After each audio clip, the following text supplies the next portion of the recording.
En el vídeo anterior se us presenten dos escenaris, un de zona groga i un de zona verda. A la zona verda et pots relaxar, a la zona groga no et pots relaxar. Aquests dos factors tenen una influència decisiva amb la comoditat en la que podreu dormir. Encara que amb l'equip o el binomi us repartigueu les hores de la nit en guàrdies de vigilància, el qui dorm no dorm tranquil.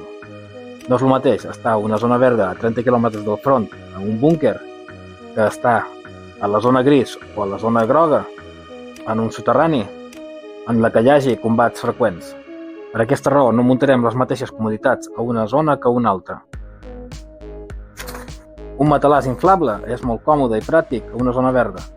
Penseu que al ser inflable, si esteu a zona grisa o a zona groga, no podreu tornar enrere si es fa un forat. Això què vol dir? Que perdreu tota capacitat d'aïllament amb el terra. El podeu parxejar? Sí, però es triga molt en inflar, encara que tinguis el sistema automàtic amb una petita bomba d'inflat a bateria, però a part, a l'hora de plegar-lo també es triga molt. Per zona groga i zona grisa, el que recomanaria més és una esterilla normal, una esterilla d'espuma, una esterilla aïllant amb el coeficient depenent de la temperatura i l'època de l'any. Les recomanacions són les plegables a mode acordeó, ocupen un volum un poc més que aquest, són més lleugeres i a la part baixa o la part alta de la motxilla no notes que portis. Els inflables, zona verda. El frontal, que haureu vist al vídeo, només recomanable zona verda. Zona verda i interiors. Interiors, soterranis i que tingui finestres tancades. No es vol cap reflex ni cap llum que detecti moviments a dintre. No el recomano a zona gris i tampoc el recomanaria a zona groga. Recomano, sí o sí, a zona verda. És molt útil a la zona verda, molt. Tarp o ponxo. Per què dic això? La idea del tarp o ponxo és el sostre. Tenir un sostre mòbil per qualsevol inclemència. Si dorms, per exemple, a la zona de bosc, un sostre et pot fer la vida molt més fàcil. Dormir dintre d'un sac, dintre d'un bidi, amb un sostre, et permet deixar la motxilla i els trastos a sota d'aquest sostre. No es mullarà res. Per què escollir entre una i l'altra? Bé, el tarp només serveix per fer de sostre. El ponxo servirà per tota la travessa per evitar que em mullis tu i la motxilla. A part, el podràs utilitzar com a tarp. Si el disseny és correcte i és quadrat i gran, el podràs estirar i fer-te un sostre on deixar les coses i a sota poder dormir amb el bidi. Aquest tipus de sac tèrmic és funcional per primavera i estiu, però no és calent. Sí, el que fa és aturar el vent i fer una petita càmera d'aire entre el teu cos i l'exterior. La teoria està en què el calor del teu cos reflecteix i retorna al teu cos. El disseny d'aquest és camallera central que fa que sigui molt ample i gran l'accés. No és transpirable, però dintre d'això no et mullaràs i aturarà el vent. La cremallera no és impermeable, per lo que per aquí es filtraria aigua. Això no és un sac de combat. És un sac de salvament, un sac per tenir dintre del cotxe. És un sac com una manta tèrmica. El sac dormir, la recomanació del sac dormir són les plomes. Amb les plomes aconsegueixes que sigui molt lleuger, ocupi poc volum i que sigui molt calent. El tema de les plomes té una sèrie de característiques que et diuen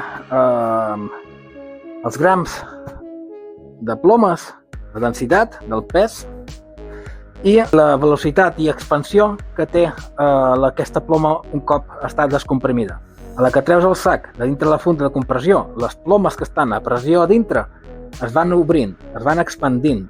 Aquesta velocitat d'expansió, la capacitat d'aire que poden retenir entre ploma i ploma i el gramatge en pes de plomes determinaran els marges de temperatura en els que pugui treballar. Els sacs, encara que estiguin dintre la seva funda de compressió, s'ha de portar sempre dintre de bosses impermeables. El més pràctic són bosses d'escombraries. Les bosses d'escombraries funcionen molt bé, són molt barates i tot el que hi ha dintre les bosses d'escombraries no es mulla. No pots permetre la travessa i quan arribi l'hora de dormir tenir el sac mullat. La càrrega sempre aïllada en fundes estanques. Bosses de plàstic funcionen. Els sacs de dormir els mantindreu comprimits d'aquesta manera només quan esteu de ruta, és a dir, només amb l'ús. Quan estigueu a casa i no estigueu utilitzant el sac, s'ha de posar amb una funda molt més gran.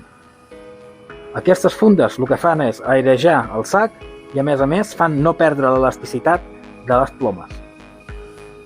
Si les plomes estan molta estona comprimides, acabaran agafant la forma i quan obris la funda no s'expandirà ni amb la mateixa velocitat ni amb el mateix volum.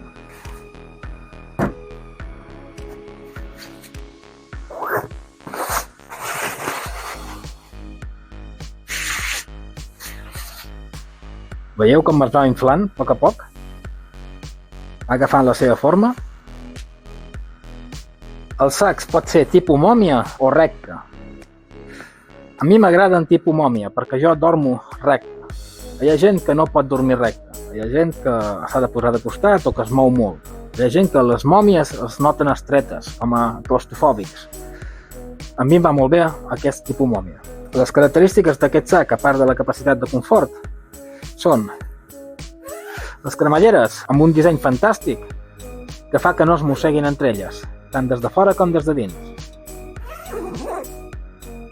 Molts cops els sacs el que fan és que aquesta tela tan fina es mossega, acabes destrossant-lo i perds plomes per tot.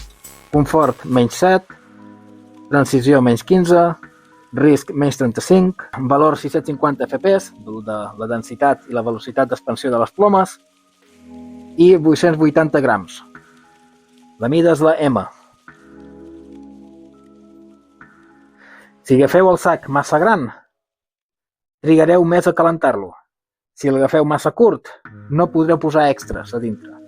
Els sacs, si són més amples, un poquet més grans, a dintre li pots posar les bateries, l'aigua i segons quines coses que no vols que es congelin a fora. És important respirar a fora del sac. No vulgueu estar a dintre del sac tapats.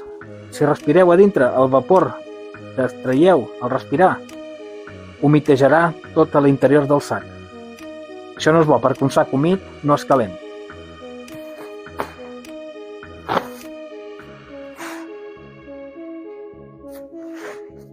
Els sacs de plomes no es pleguen sempre d'una mateixa manera, perquè si no s'agafen arrugues i malvicis. El que vols és que tinguin una forma nova cada cop. Simplement es fica i ja està.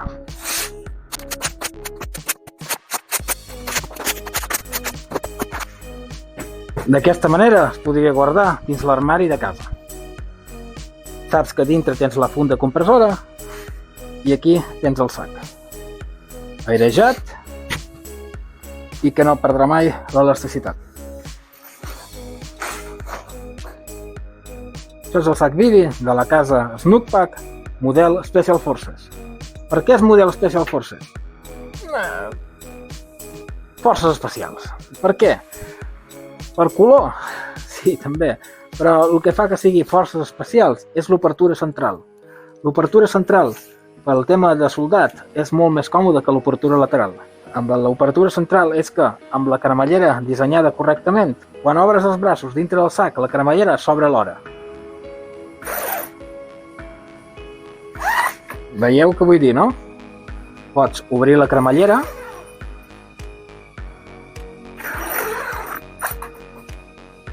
o des de dintre obrir els braços i també s'obre. Això per a què és útil?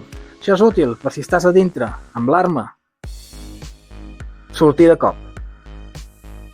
D'acord? Si estàs a dintre amb l'arma dormint, amb aquesta opció, pots aixecar-te i a la que tens el que serien les teles, s'obre sol. Surts més ràpid. Per aquesta raó li diuen Special Forces, forces especials, perquè està pensat per dormir fora i tenir aquesta agilitat, aquesta velocitat de reacció. És impermeable 100%. Transpirable? No, no és transpirable, no és Gore-Tex. Gore-Tex és extremadament car, fa el mateix i la transpirabilitat és relativa. He dormit a fora amb aquest, amb el sac a dintre, temperatures exteriors molt fredes i no condensar gens d'aigua dintre. Té la corda per tensar i tancar el que seria l'arc de la cara, i el disseny aquest el que té és que està pensat per fer-se de costat i pots penjar el que seria el bibi, tu està dintre, i si agafes això a un arbre pots tenir una espècie de com a tenda, d'acord? Seria com a una obertura d'aquestes, i per aquí podries obrir i accedir més fàcilment i després tancar tinguent això obert. Què passa amb això?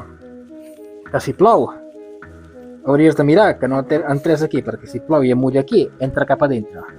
El mateix, quan estàs amb el sac, has de tenir molt clar que el que faria la caputxa ha d'estar fora del forat. Entesos?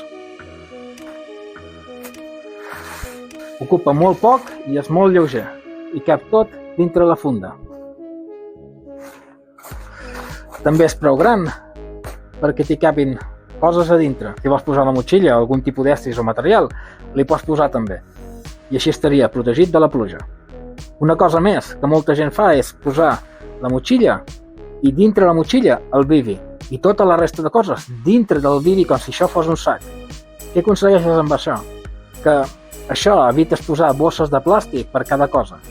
Jo això no ho faig, ni entre cometes no ho recomano, perquè m'agrada tenir les coses per ordre. Sé que cada bossa, si té diferents colors o simplement són bosses transparents, sé el que hi ha a cada cosa. Si poso tot dins el bibi, estaria tot dins un sac i hauria de treure-ho tot per agafar-ho. Personalment m'agrada més bosses per cada cosa. El sac de dormir amb una bossa d'escombraries, el necessaire amb una altra bossa, el menjar una altra bossa, d'aquesta manera. Amb aquest tipus de bibis, que no és més que un sac impermeable que tu t'hi fiques a dintre, és que segons l'època de l'any hi ha els mosquits. Els mosquits no et deixen dormir. Recomano seriosament una xarxa d'aquest tipus. Portant la gorra o un barret tipus Panamà et genera una capa que t'impedeix que els mosquits et piquin. Amb una gorra tens tota aquesta separació de la cara. Si fos un barret Panamà, podries protegir tot el que seria la cara, orelles i el coll.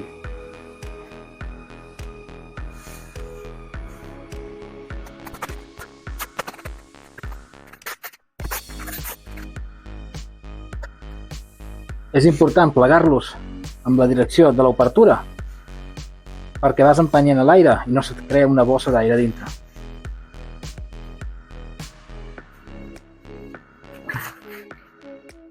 Per ficar-lo, el rot està a la mateixa direcció en què l'has plegat.